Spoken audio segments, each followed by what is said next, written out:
pour le cas de Bamako, du Mali?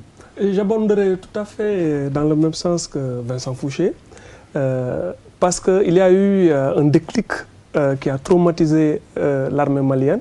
C'est précisément ce massacre d'Agalok, où des rebelles Touaregs ont pris des militaires en otage et les ont exécutés froidement.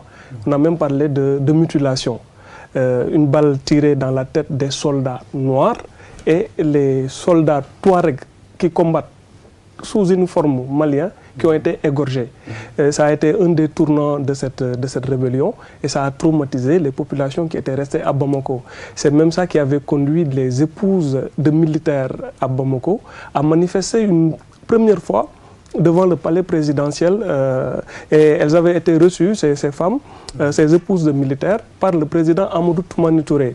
Récemment, avant le coup d'État proprement dit, il y a des jeunes élèves de Kati, de la ville garnison d'où est parti ce coup de force, qui avaient aussi manifesté et qui avaient été dispersés.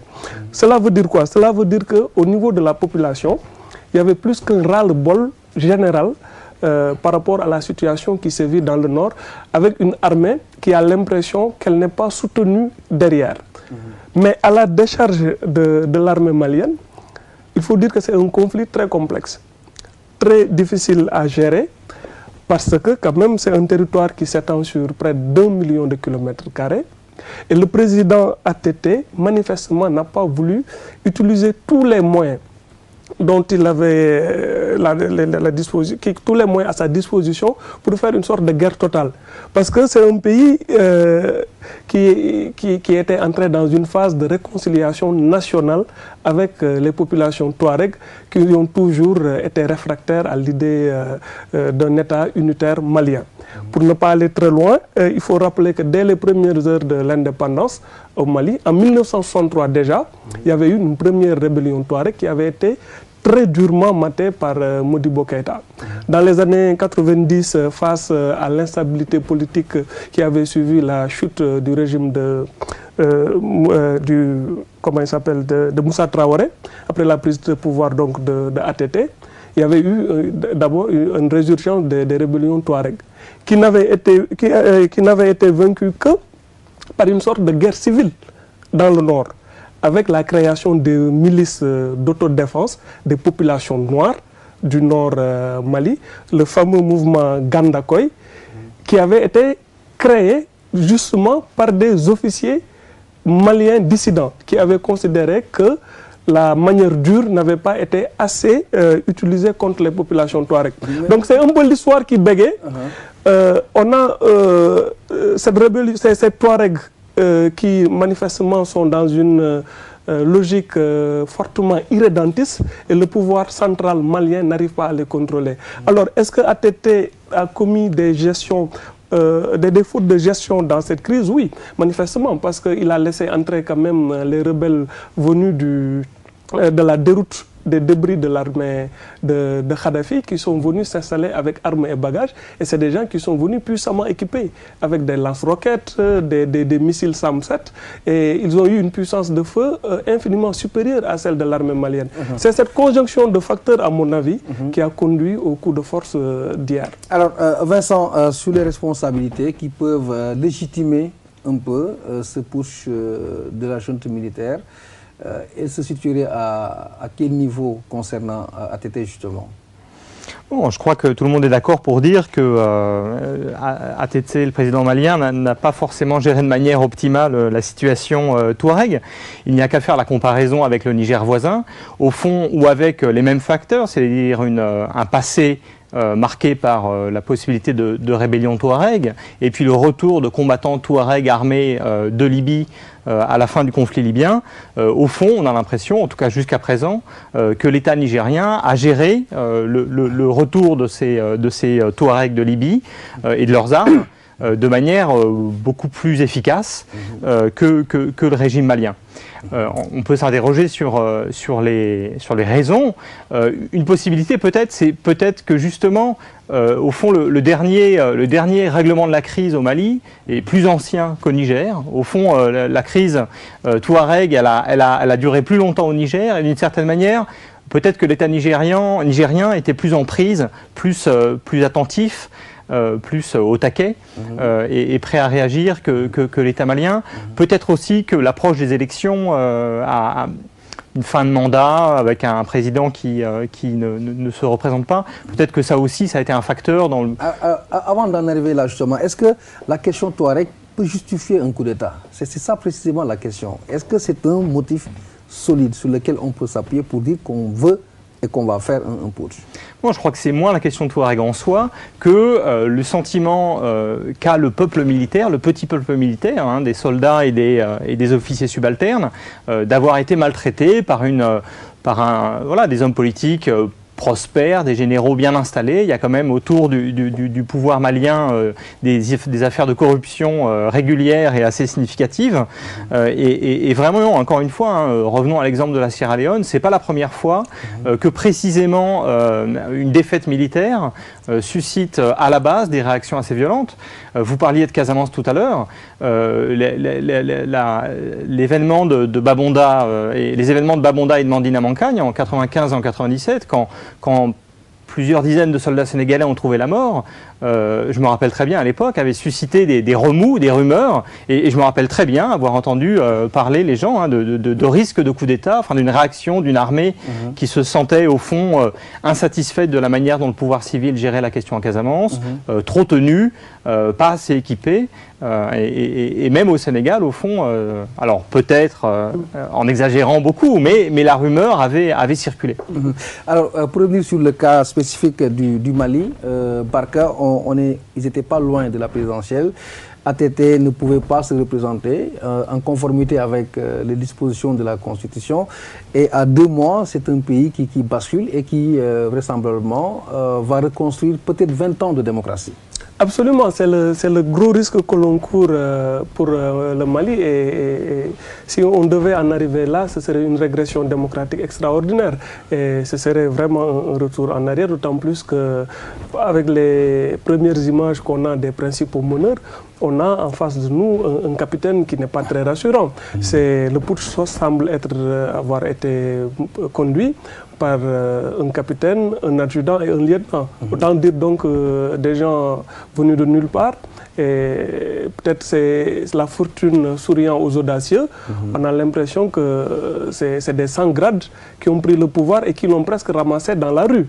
Ce qui nous conduit au cas Sierra Leone dont parlait Vincent tout à l'heure, avec un capitaine Strasser qui, au bout de quelques mois de prise du pouvoir, avait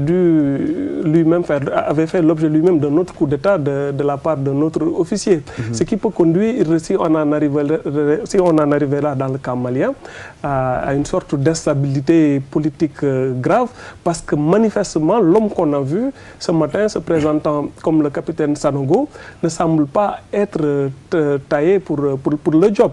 Peut-être que la junte va se structurer plus efficacement parce qu'il y a un élément assez intéressant à analyser, c'est la reconnaissance un peu même hâtive faite au niveau de la classe politique malienne, de la junte, par Oumar Mariko, qui dirige un petit parti d'opposition à Amadou Toumani Touré. Mais Oumar Mariko, pour l'anecdote, c'est un des meneurs de la fronde estudiantine et lycéenne qui avait conduit à la chute de Moussa Traoré. Alors, est-ce qu'une partie de la classe politique malienne ne va pas tenter de récupérer politiquement ce coup d'État à son profit pour instrumentaliser les officiers subalternes issus de la junte? C'est aussi une possibilité parce qu'en Afrique, dans la classe politique, il peut y avoir des négociations, une sorte de bargain, comme disent les Anglais qui ne disent pas son nom, et que des gens beaucoup plus structurés que les officiers qu'on a vus à la télé essaient de tirer les marrons du feu. Mais quelle que soit l'issue de ce coup d'État, je pense que le Mali risque de repartir vers une sorte d'instabilité parce que il n'est pas sûr que les militaires, passés leur coup de colère, ne se rendent pas compte que vaincre la rébellion Touareg est une autre paire de manches. Parce que même s'ils étaient dotés de tout l'armement nécessaire, c'est plutôt la rébellion qui a actuellement le vent en poupe. Est-ce qu'ils pourront ne serait-ce que par orgueil national, réagir face aux visées du MNLA, ça me semble très compliqué, d'autant plus qu'il n'y a pas que la rébellion Touareg, il y a la présence de AQMI dans la sous-région. On a vu que l'État central malien n'a pas pu efficacement gérer le conflit et il est arrivé plusieurs fois que l'armée mauritanienne vienne bombarder des positions d'AQMI au nord du Mali.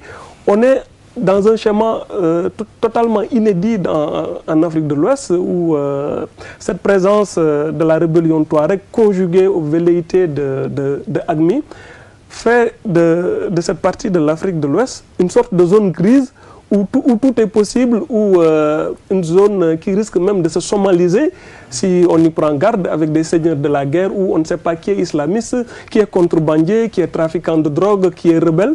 Et c'est un cocktail tellement explosif qu'il me semble que les sous-officiers ou les officiers qui ont pris le pouvoir au Mali risquent de se confronter à une réalité beaucoup plus dure quant à la gestion effective de cette crise. Vincent, si on revient encore sur le personnage de ATT, qui est central, hein, quoi qu'on puisse dire, qui avait pu pacifier un peu la zone un temps soit peu.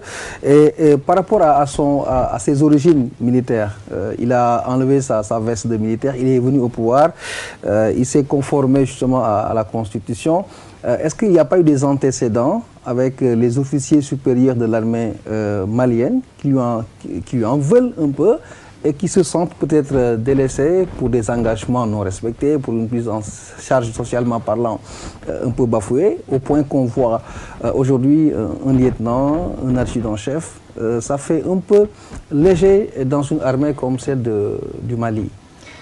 Bon, il va falloir voir de plus près si effectivement il y a des officiers supérieurs qui sont derrière les hommes qui se sont montrés jusqu'à présent au devant de la mutinerie puis du coup d'État. Ceci dit, tel que les éléments qu'on a pour le moment laissent penser qu'on est quand même face à une sorte de prise de pouvoir très opportuniste au fond. Hein. La visite du ministre de la Défense dans une caserne qui déclenche une mobilisation, un mécontentement, et puis voilà, les mécontents se disent bon, finalement on va aller en ville. C'est de l'improvisation à votre niveau. A priori, c'est ce qu'on voit.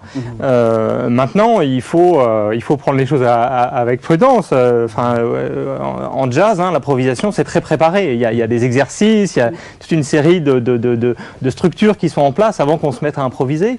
Et peut-être qu'il y a des gens, des hommes politiques, peut-être, mais peut-être aussi des officiers plus gradés qui sont liés à ça. En tout cas, pour le moment, c'est pas l'impression du tout que ça donne. Ce qui est très frappant aussi à Bamako, hein, des nouvelles qu'on peut en avoir, c'est qu'on a quand même une phase de désordre avec des rafles, avec des pillages, avec des coups de feu qui sont tirés en l'air. Peut-être des affrontements résiduels entre des troupes loyalistes et les putschistes. C'est pas confirmé, mais certaines personnes semblent évoquer ça. On est quand même dans une situation d'assez grand désordre qui ne donne pas l'impression que tout ça a été bien préparé, bien vissé. Alors, quel est aujourd'hui le sort de ATT? On n'en parle presque pas pour l'instant. Bon, on dit qu'il est sain et sauf, qu'il est dans un endroit sûr. Est-ce qu'il est réfugié dans une ambassade? Est-ce qu'il est réfugié protégé par les militaires loyalistes? Voilà, ça je n'ai pas ce genre d'informations. Alors, pour revenir au motif Barka, y aurait-il une trahison entre l'armée malienne et son président, qui est par essence un militaire? En tout cas, dans la conduite des opérations, les hommes du rang ont beaucoup de griefs vis-à-vis de la hiérarchie militaire. D'abord par rapport à l'option prise par le président ATT de sous-traiter la gestion de la crise à des officiers militaires Touareg. C'est-à-dire qu'on est dans une configuration assez bizarre qui a fait que même ATT a été obligé de recruter des Touaregs dissidents du groupe qui est revenu de Libye pour les enrôler dans l'armée régulière malienne. Donc des sortes de super supplétifs qui sont censés combattre leurs frères d'armes touareg venus de Libye. Parce que c'est une tactique qui a longtemps été utilisée par l'armée malienne, consistant pour ce qui est du nord, d'utiliser des touaregs qui combattent sous uniforme malien contre leurs frères d'armes. Et cela, ces militaires touaregs sont considérés évidemment comme des sortes de harkis, des traîtres et des collaborateurs par les rebelles du MNLA. Ce qui complexifie encore la chose, c'est que du côté du MNLA, il y a des officiers touaregs qui étaient sous uniforme malien, qui eux, dès que la rébellion a éclaté, ont rejoint leurs frères d'armes du nord. Donc des deux côtés, on a au sein de l'armée malienne des Touaregs qui combattent sous uniforme loyaliste, sous l'uniforme de l'armée régulière, et des dissidents, donc des rebelles qui sont allés rejoindre leurs parents avec armes et bagages. Ce qui renforce l'hypothèse du racisme, d'une certaine forme de racisme dans cette crise. Effectivement, on ne le dit pas très clairement, mais c'est évident qu'il y a une sorte de choc culturel entre le nord et le sud. Et beaucoup de Maliens dans le sud en veulent aux Touaregs parce qu'ils pensent que l'État unitaire a beaucoup fait pour calmer les Touaregs. Ils ont essayé de les intégrer au sein de l'armée, on l'a dit, après les accords qui avaient mis fin à la rébellion dans les années 90. Il y a beaucoup de personnalités touaregs qui sont cooptées au sein du gouvernement, qui ont été cooptées au sein de l'Assemblée nationale. À tort ou à raison, à Bamako, les gens ont l'impression que l'État central a beaucoup fait pour les Touaregs et les Touaregs ont profité d'un moment de faiblesse de l'État et du fin de règne de ATT pour leur planter un poignard dans le dos. À tort ou à raison, c'est comme ça que c'est perçu par la plupart des sudistes. Donc, ce qui fait que le complexe, le conflit a une dimension quand même de choc identitaire entre deux parties du Mali qui n'ont jamais pu réellement coexister pacifiquement. Voilà, on va s'arrêter sur la réaction de l'opinion internationale. Le putsch a eu lieu hier. Et aujourd'hui, c'est comme il y avait une petite hésitation, une sorte d'observation, sauf peut-être les Nations Unies avec Ban Ki-moon, qu'on a entendu dire simplement qu'il appelle au calme. Je crois que dans un cas comme celui-là, la démocratie impose qu'on sanctionne d'abord, ensuite pour proposer un comportement. Bon, effectivement, les déclarations ont été assez prudentes, aussi parce